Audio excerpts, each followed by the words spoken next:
हिंदू धर्म में भाद्रपद मास में आती है एक अत्यंत विशेष एकादशी तिथि जो भगवान श्री विष्णु को अत्यंत प्रिय है और इस एकादशी का नाम है अजा एकादशी। इस तिथि को अन्नदा एकादशी के नाम से भी जाना जाता है। तो चलिए चातुर्मास की इस अत्यंत पवित्र और परम मंगलमय अजा एकादशी की कथा का श्रवण करते हैं। एक समय युधिष्ठिर महाराज ने भगवान श्री कृष्ण से कहा, हे द्वारिका माताएं, कृपया अब आप मुझे भाद्रपद मास के कृष्ण पक्ष की एकादशी तिथि के बारे में बताइए। इसका नाम क्या है, इसका पालन कैसे करना है और क्या प्राचीन काल में किसी मान्यता पालन करके इस दिन पुण्य अर्जित किया था? तो इसका उत्तर देते हुए भगवान श्री कृष्ण ऐसी मान्यता है, हे राजन, भाद्रपद मास के कृष्ण पक्ष में आने वाली एकादशी का नाम राम के रूप में एकादशी। इस एकादशी व्रत करने से सभी पाप नष्ट हो जाते हैं। जो मनुष्य इस एकादशी तिथि के दिन पूर्ण श्रद्धा और भक्ति भाव से भगवान श्री केशव की पूजा करके उन्हें अपना यह व्रत अर्पित करता है, उसके पूर्व और वर्तमान जन्म के सभी पापों का नाश हो जाता है। और इस विषय में एक प्राचीन इतिहास भी आता है। ध्यान से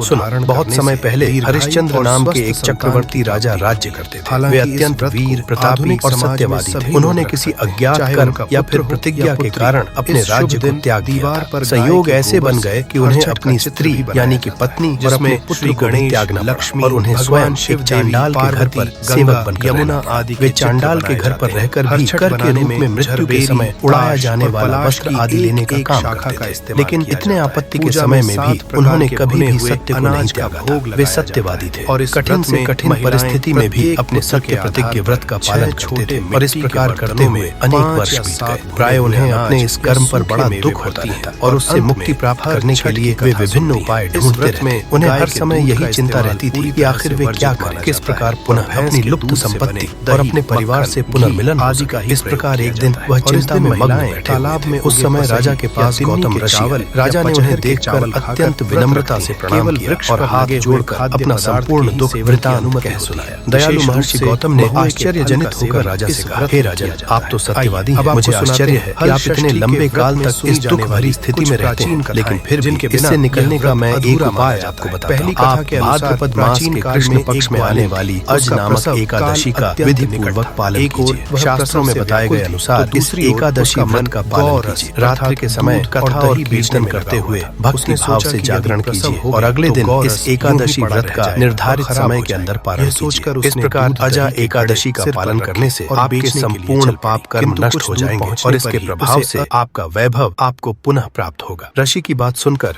राजा अत्यंत प्रसन्न हो गए और फिर वहाँ से गौतम ऋषि चले गए। आने वाले समय में जब अजा एकादशी आई तो राजा हरिश्चंद्र ने मुनि गौतम के कहे अनुसार पूर्ण भक्ति भाव, श्रद्धा और आदर के साथ उस अजा एकादशी व्रत का पालन किया। रात्रि को भगवान का कीर्तन करते हुए जागरण किया और उसके प्रभाव से राजा के सभी पाप नष्ट हो गए। उस समय स्वर्ग में नगाड़े बजने लगे, आकाश से पुष्प वर्षा होने लगी। उन्होंने अपने समक्ष ब्रह्मा जी, भगवान विष्णु, भगवान महादेव इत्यादि सभी देवताओं को उपस्थित पाया और उसी क्षण उनका मृत पुत्र भी जीवित हो गया और उन्होंने अपनी पत्नी को आभूषणों से युक्त होकर देखा। इस व्रत के प्रभाव से उन्हें अपना राज्य पुनः प्राप्त हुआ। उन्होंने दीर्घ काल तक अपने पुत्र और परिवार के साथ संपूर्ण पृथ्वी पर शासन किया और जीवन के अंत में परिवार के साथ उन्होंने भगवत धाम की प्राप्ति की। हे राजन, यह संपूर्ण अजा एकादशी के व्रत का प्रभाव था। जो भी मनुष्य इस एकादशी का पूर्ण श्रद्धा और भक्ति भाव से पालन करता है और रात्रि में जागरण करके अगले दिन इस व्रत का पारण करता है, उसके पूर्व और वर्तमान जन्म के सभी पाप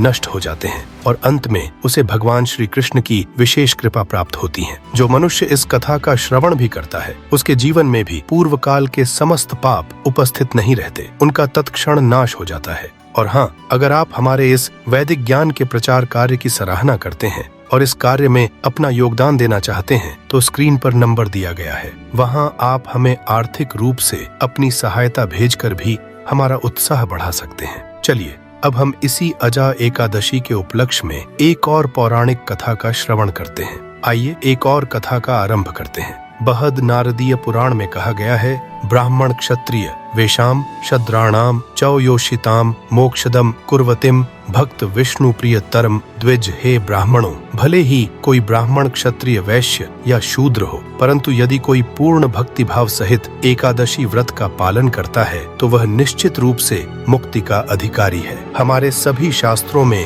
एकादशी के व्रत को सभी व्रतों में सर्वश्रेष्ठ माना गया है। पद्म पुराण में भी कहा गया है कि जो मनुष्य अकस्मात ही अनजाने में भी एकादशी व्रत का पालन कर लेता है वह कभी भी यम यात्रा में नहीं पड़ता। प्रत्येक मास में 2 बार आने वाले कृष्ण और शुक्ल पक्ष की एकादशी तिथि से बढ़कर पावन तीनों लोकों में दूसरा कुछ भी नहीं है। एकादशी और द्वादशी दोनों ही भगवान विष्णु के दिन हैं और यह दोनों ही उन्हें अत्यंत प्रिय है। हमारे इस भौतिक शरीर में तभी तक कोई भी पाप निवास करता है जब तक हम एकादशी व्रत का पालन नहीं करते हैं। हमारे शास्त्रों में तो यहाँ तक बताया गया है कि राजस्व यज्ञ, अश्वमेघ यज्ञ इत्यादि को 1000 बार किया जाए और उससे जो फल की प्राप्ति होती है उसकी तुलना एकादशी व्रत की 16वीं कला से भी नहीं की जा सकती। अर्थात एकादशी करने से प्राप्त पुण्य फल अन्य किसी भी यज्ञ से अर्जित पुण्य फल से अनंत गुना अधिक है। प्रत्येक मास में 2 पक्ष होते हैं, कृष्ण पक्ष और शुक्ल पक्ष। इन दोनों पक्षों के 11वें दिन को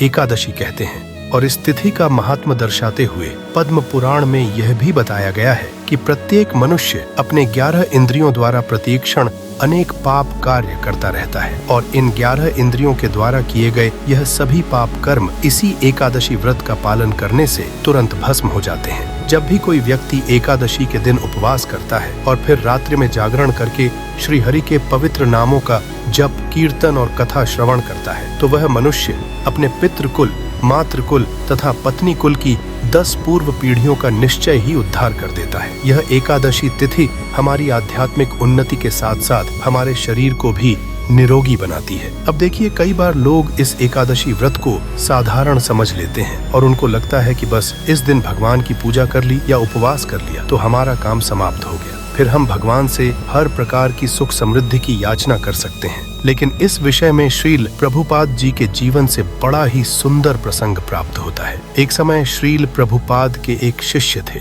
उनका प्रतिदिन का नियम होता था कि वे प्रभुपाद के साथ सुबह की सैर पर जाते थे और जब भी प्रभुपाद सुबह सैर करने निकलते तो वे अपने साथ आए हुए शिष्यों को कृष्ण भावनामृत के विषय में और गहरे चिंतन बताते और उनके प्रश्नों का उत्तर देते। एक समय ऐसे ही श्री प्रभुपाद अपने कुछ शिष्यों के साथ सैर करने निकले हुए थे। उस समय उनके एक शिष्य ने प्रभुपाद से पूछा, प्रभुपाद, क्या एकादशी शुभ है या अशुभ? कहने का अर्थ है कि क्या हम एकादशी का उपवास या उस दिन निर्धारित कर्म इसलिए करते हैं क्योंकि उस दिन नक्षत्र स्थिति अमांगलिक होती है, और क्या हम जब इस व्रत का पालन करते हैं तो इससे इन अमांगलिक नक्षत्रों के प्रभाव को हम प्रभावहीन बनाना चाहते हैं, या फिर एकादशी का पालन करना ही शुभ होता है इसलिए हम उसका पालन करते हैं? और अगर यह एकादशी शुभ होती है तो फिर हम व्रत और इसी प्रकार के अन्य कार्य क्यों नहीं करते हैं? इतने सारे प्रश्नों की वर्षा सुनकर प्रभुपाद ने अपने शिष्य को समझाया, एकादशी अत्यंत शुभ दिन है। इस दिन व्यक्ति को उपवास करना चाहिए। उपवास शब्द उप तथा वास इन 2 शब्दों से मिलकर बनता है। उप का अर्थ है निकट और वास का अर्थ है रहना। इसका अर्थ है कि एकादशी का दिन भगवान के निकट रहने का दिन है। यद्यपि प्रत्येक दिन भगवान श्री हरि का ही दिन है, लेकिन फिर भी विशेषतः एकादशी के दिन को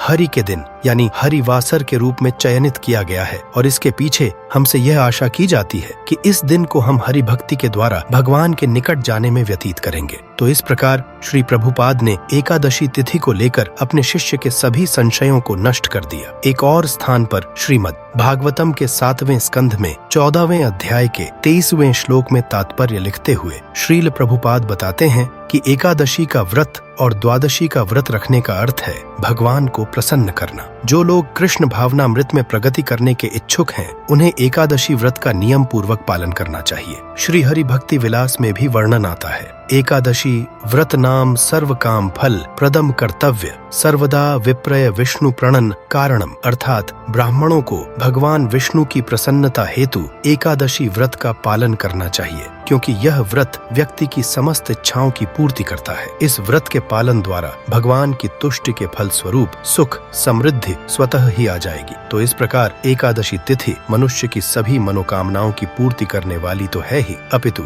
इसके उपरांत वह मनुष्य को धीरे धीरे भौतिक स्तर से ऊपर उठाकर उसे आध्यात्मिक गंतव्य की ओर ले जाती है। और इस प्रकार एकादशी व्रत का नियम पूर्वक नियमित रूप से आजीवन पालन करते रहने से एक समय ऐसा आता है जब व्यक्ति अपने इन समस्त भौतिक बंधनों और पाप पुण्य तथा जन्म मृत्यु के चक्र से मुक्त हो जाता है और परम आध्यात्मिक गंतव्य की प्राप्ति करता है। तो ऐसी ही परम पावनी एकादशी तिथि बस कुछ ही समय में आने वाली है। और यह एकादशी तिथि है भाद्रपद मास के कृष्ण पक्ष में आने वाली अजा या अन्नदा एकादशी। इसका पालन करने से व्यक्ति को इंद्रियों के स्वामी ऋषिकेश की विशेष कृपा प्राप्त होती है। इस एकादशी का पालन अधिक से अधिक भगवान के पवित्र नामों का जप करके और उपवास के द्वारा किया जाता है। और सबसे महत्वपूर्ण है इस दिन अपनी मानसिक चेतना को कृष्ण के ऊपर केंद्रित रखना। शारीरिक स्वच्छता और शांत मन से प्रत्येक व्यक्ति को इस एकादशी का पालन अवश्य करना चाहिए।